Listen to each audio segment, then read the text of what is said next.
ദുബായിലുള്ള ഏറ്റവും ഇമ്പോർട്ടൻ്റ് ആയിട്ടുള്ളൊരു public ട്രാൻസ്പോർട്ടേഷനാണ് metro service എന്ന് പറയുന്നത്. മെട്രോ സർവീസിൻ്റെ ഉള്ളിൽ എന്ന് പറയുന്നത് ഭയങ്കര നീറ്റ് ആൻഡ് ക്ലീൻ, വേറൊരു ലോകം പോലെ തന്നെ നമുക്ക് ഫീൽ ചെയ്യും, ഒരു മാൾ ഫീലൊക്കെ ഫീൽ ചെയ്യും. ഓരോ മെട്രോൻ്റെയും എൻട്രിയിലും എക്സിറ്റിലുമാണ് നമ്മൾ ടാപ്പ് ചെയ്തിട്ട് അതിലേക്കുള്ള ആക്സസ്. ഇത് വെയിറ്റ് ചെയ്ത് നിൽക്കുന്ന പോയിൻ്റ് ഇതാണ് മെട്രോൻ്റെ ഉള്ളിൽ. ഒരുവിധപ്പെട്ട മെട്രോകളും എന്തായിരിക്കും, ക്രൗഡഡ് ആയിരിക്കും. സോ അത്രയും അധികം ആളുകൾ ഇവിടെ മെട്രോ യൂസ് ചെയ്യുന്നുണ്ട്.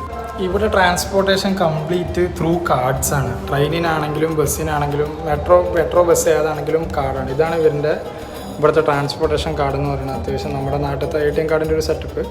ഇതിൽ നമ്മൾ റീചാർജ് ചെയ്യുക. ഇതിൽ റീചാർജ് ചെയ്ത് കഴിഞ്ഞു എന്ന് പറഞ്ഞു കഴിഞ്ഞാൽ നമുക്കിത് ബസ്സിലും യൂസ് ചെയ്യാം, എന്താ പറയുക, ഇവിടെ നമ്മുടെ മെട്രോയിലും യൂസ് ചെയ്യാം. മെട്രോ എന്ന് പറയുന്നത് കണ്ടില്ലേ, ഒരു ലോകം തന്നെയാണ്.